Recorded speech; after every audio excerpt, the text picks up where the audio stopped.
Hey everyone, Doug here, and today we're going to talk about how do you just get emotion to flow through so it doesn't hang you up.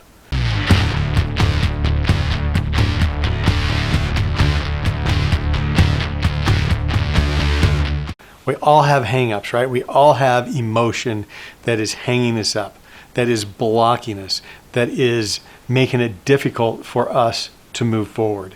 We all have these emotions. How we deal with them and what we do with them, now that is where we all differ just a little bit. Back in the day when I was younger and I had started an ad agency, and I was working. I was putting a tremendous amount of time into it, and it was becoming successful. I was developing panic attacks. And I went to the doctor and he said, yeah, you're having panic attacks. And so he taught me how to breathe so I could let go of my panic attacks. But they were getting bad enough that it was causing me to black out. And I didn't like it. I didn't want to black out. I was driving down the road one time. I had my friend with me and I said, hey, grab the steering wheel. And he grabbed the steering wheel and I blacked out for a second. And then I came to and started driving again. Kind of dangerous, right? So you don't want to be having panic attacks or anxiety while you're driving. And so the doctor gave me some techniques to help get through that, which I use to this day. And I haven't had a panic attack in a long time. So that's a good thing. But as we move through this life, these things and these experiences that we're having, we all have emotions that are wrapped around all these events that we have. So we can have the best life ever, but we're going to have emotions wrapped around it. And if it's a good thing and we have good emotions, that's awesome, because we are designed to have emotions flow through us. But if we have a really good event and it kind of gets stuck in there, it gives us warm and fuzzies, because we can think about that event and we get all that sensation back. And if that's a good thing, if it's a good event, if it's something that we enjoyed, then we get all the pleasant feelings back. And we're happy again, and we kind of relive it again. So that's a positive way when we have emotions that come through and they get stuck. Now, I'm going to be showing you a little video, and it's going to be right. I'm going to be showing you a little video, and it'll be playing right here. And it's really a simple video, but I think it demonstrates really good what I'm trying to tell you. And so you're going to be able to watch it, and I'm going to narrate through it. So we are beings that have emotions flow through us. So for example, and I've used this example before, and that is we're driving down the road and we see a beautiful tree. It has flowers on it. It's green. It's luscious. It's the most beautiful tree we've ever seen. We see it. We experience the beauty. We experience the positive emotions, and those emotions flow through us. And then we're on to the next. There's nothing that holds back. Doesn't cause any problems at all, right? But then if we're driving down the road and our buddy pulls in front of us, or someone we think is our buddy because they're driving a car that's similar to theirs, and they cut us off, and then they tell us we're number one or whatever, and we have these negative emotions, and then we kind of add to them because, hey, how could my buddy do that? And instead of flowing through, they get stuck. They get stuck, right? So as you watch this. As you watch this video, it will show you in a very simple way that those emotions, they get trapped in there, and then they start holding us back. And it does a couple things. One is it doesn't allow emotion to flow through us. So we stop feeling the emotion to the extent that we can, good or bad. Good or bad. Now there's a whole nother topic about fear and pain and the negative emotions. Should we feel those? Yes, we should feel those. So when pain comes along, when fear comes along, we should acknowledge, yes, that is fear. That is some fear I'm feeling. And that is pain. And we acknowledge it. We clean this thing out so it can continue, our emotions continue to flow through us, so it can flow through. So we feel the pain, we feel the fear, we adjust, and we clean out our little bucket so it can flow through, and then we move on to the next. That is what we're designed to do. But in the negative sense, the emotions come in and then we hold on to them. No, we want to protect ourselves. We want to keep ourselves safe. We want to keep ourselves from getting hurt. We don't want to feel pain. We don't want to feel the negative. We don't want to feel the insecurities. We just don't want to. And so we hold on to it and say, you know what, this will hurt. And so I'm not going to let this go through. And we just hold on to it. We hold on to it tight. In fact, the more intrusive or the more impact it might have on us, the harder we're gonna hold on to it. And how do we hold on to it? We start building a wall. We start building a wall around us. We start blocking ourselves in and saying, hey, I will never let myself feel this way again. I will never have a relationship like that again. I will never be spoken to like that again. I will not have that experience again. I will never be like that again. So we start building up these walls. These big walls around us, and all this stuff gets trapped in. The problem we have then is it will start to restrict or limit how much we can feel. So we limit how much we can let in. And when we limit how much we let in, how much emotion we let in, we start to limit our life. We start to limit what we're feeling in life. We start to limit what we will do in life. It starts to put all these limitations on because we're building up these walls. And it can be a whole bunch of different things, right? Not just one thing. You could have gone through a divorce. You could have a business that have failed. You could have been in an auto accident or something, or even somebody just yelled at you. I mean, there's all kinds of things that limit us. So we have to open that up. We have to clean that out. So I want you to do this. I want you to imagine that there's two people living inside here. There's just two people living inside here. One is nonstop chatter. One is just nonstop talk. Talks about everything. Talks about the good, talks about the bad. Tells you should do this, you shouldn't do that. Is nonstop. And constantly changing its mind. Saying, oh yeah, you should do that. And then you go to do it. And you're like, oh, I don't know if that's such a good idea. I better not do that. Or it says, hey, you need to wear this today. And then you start putting on, oh, I don't know if that looks good. I don't know if that feels comfortable. So you take it off. You look for something else. It's nonstop. This chatter is nonstop in here. And then there's the other part of you that lives in there. There's two of you. And the one is the observer. The observer. The consciousness of you, the observer. Because if you're observing, then you're just observing that. You're not the one. You're not the emotion. You're not the experience. You're just observing it. And so now you're the observer. So that person's chatter, chatter, chatter, chatter, chatter, and you observe. And you say, yes or no. I'm going to feel this way, yes or no. I'm going to have this experience. I'm going to have this experience of pain. And the observer says, yes, I feel that. Yes, that is pain. Yes, that is the experience that is going on. But as an observer, it doesn't have the impact as if you feel like you're the one, right? So if you're standing on the side of the road and somebody cuts somebody off and you see this and they get into their exchange and then they take off, you're the observer. You just might go, that was interesting. I wonder why they did that, right? And then you let it go. Well, that's what you have to do inside your head. So you're going to have the event and the emotion come. And as the observer, you're going to say, yep, I had that event. Yep, that emotion is coming. Yep, you can feel it. My body feels it. I'm observing my body feeling it. I'm observing what it's doing inside my head. And now I'm going to let it go because I'm just the observer. And you flush it through because you want to keep everything cleaned out. You want to keep yourself flowing through this. And it can be with good as well. So you can see something good coming. Yep, I see it. It's having an impact on me. I can feel it. Feels so good. Yep, I'm observing that. And then you let it go and it keeps flowing because you can keep then unrestricted flow of positive and negative emotions. And we have both of them. You don't have to be afraid of the negative. A feeling's not going to kill you. It's not going to hurt you. Even though we think it might inside, it won't. It just won't. Most of us have been through something pretty traumatic, and here we are, still alive. We've all had our heart broken, and we're still alive. So we know the negative emotions won't kill us, even though we may feel like it, but we can just let them flow through. And we can learn lessons from them too. We can say, oh, wow, that's what caused that.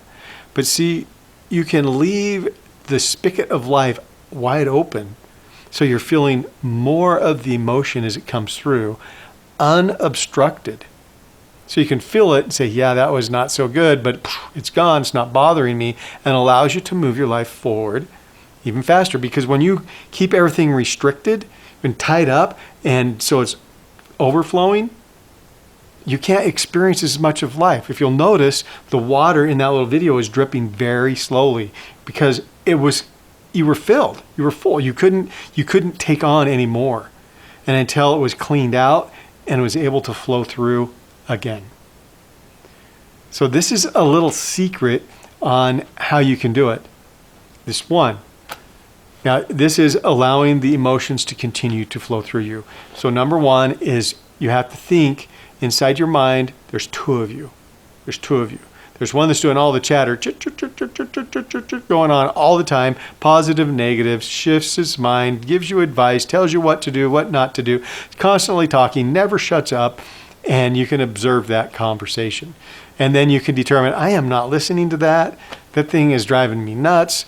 And you're the observer watching that, and you can just like, no, I'm not going to pay attention to that. Especially like in times like right now with the COVID-19 virus going on, we're all sequestered to our homes. We can have all kinds of negative talk going on.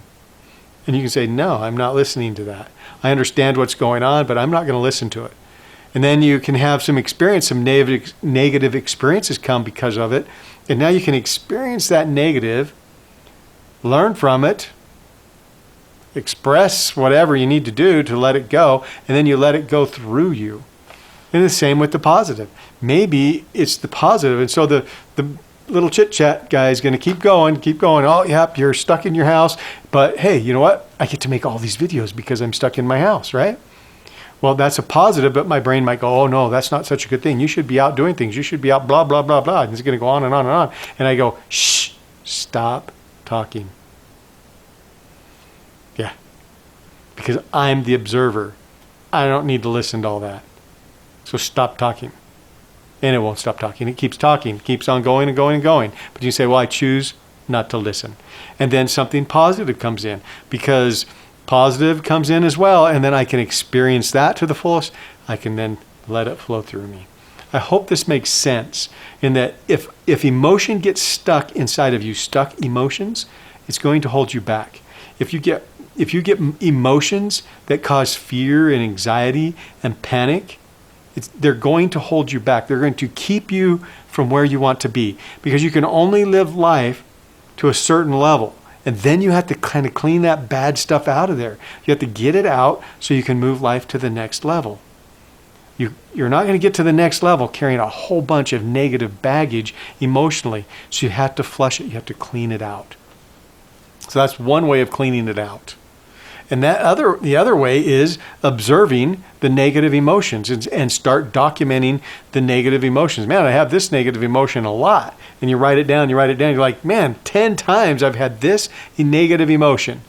As the observer, you can say, great, let's feel that emotion. Let's really feel it. Let's look at that and say, okay, what was the cause? What was the event?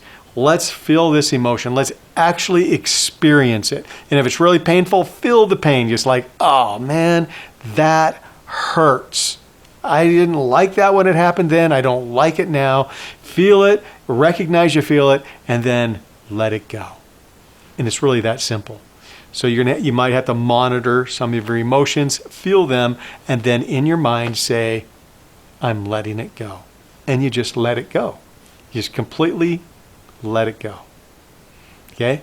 Now, even positive emotions can cause a block, so you want to do the same thing. I remember that. I had such a great time. I love the emotions I was having. I felt good. I felt confident. I felt, like I could do anything. I was just like on top of the world. I was on top of my game. I was the best ever right then. Just really feel it, and then let that flow through as well, because you open yourself up to having more experiences. More experiences brings more opportunity. More opportunity brings more success. And you just go to the next level because you clean all of that out. Just clean it out. So one way is when it comes in, just recognize it. You be the observer, let it flow through. Another way is, so I've given you 2 ways that you can clean up this emotion, because you need to clean up all of this emotion. Just imagine that it's just dead stuff hanging out down there. It's useless. It's not serving you in any way, and so it needs to be like poof, gone. So the first way is make a list and then really experience it. The second way is experience it as it's coming and acknowledge it and say, yes, this hurts. Yes, this is painful. Yes, this is fearful. Yes, this is lovely. Yes, this is beautiful. Oh, this is what love feels like. This is awesome. And then as you experience it and it's ready to move on, you just let it move on. And you don't hold on to it. You have to let go. You have to say, I'm letting go of it. And that becomes the challenge, is we get so used to it that we let it go. Now, here's one aspect that you're probably going to have to work on. And that's these walls are built up and you're going to have to knock down the walls. And that can be frightening, because these walls you set up in your mind is to protect you. So you think, to protect you from getting hurt, from protecting you from a relationship, protecting you from failure, protecting you from whatever it is. And so that's why those walls are there, so that they will protect you. But it's false protection, because even though nothing comes in, it really can't hurt you, but it keeps you from experiencing everything else. So you have to take those walls down. And I suggest you just pummel them. Right? So if you find one that says, you know what, I don't like relationships. I do not want to get into another relationship because I don't want to feel the pain. Man, just pummel that wall. And start thinking of when you had good experiences in relationships. What's the best event you've ever had in a relationship? The best time you've ever had in a relationship? When was it good that a relationship served you? And just tumble those walls down and feel how good it is, and say, you know what, it's okay to feel good and bad in a relationship. Open yourself up. Open up to the experience and just pummel those walls.